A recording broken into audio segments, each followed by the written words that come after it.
আমন্ত্রণ বাংলা স্বাস্থ্য কথায়। দই খেলে ডায়াবেটিক্সের ঝুঁকি কমে। দই ও স্বল্প চর্বিযুক্ত পনির খেলে ডায়াবেটিক্স হওয়ার ঝুঁকি প্রায় 1/4 কমে।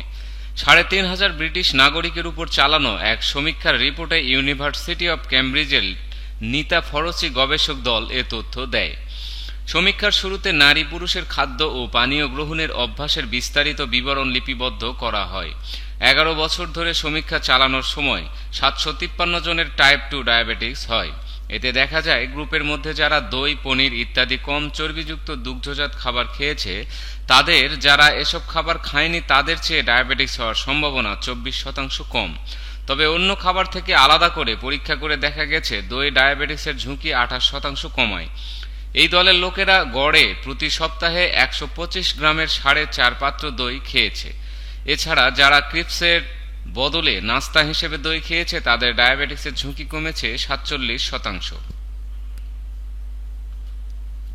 উল্লেখ্য, কেবল কম চর্বিযুক্ত দুগ্ধজাত খাবার খেলেই ডায়াবেটিসের ঝুঁকি কমে। উচ্চ চর্বিযুক্ত দুগ্ধজাত খাবারের বেলায় এটি প্রযোজ্য নয়। এই গবেষণা প্রতিবেদনটি জার্নাল ডায়াবেটোলজিয়াতে প্রকাশিত হয়েছে। ভিডিওটি ভালো লাগলে আমাদেরকে লাইক দিন এবং সাবস্ক্রাইব করুন। ধন্যবাদ।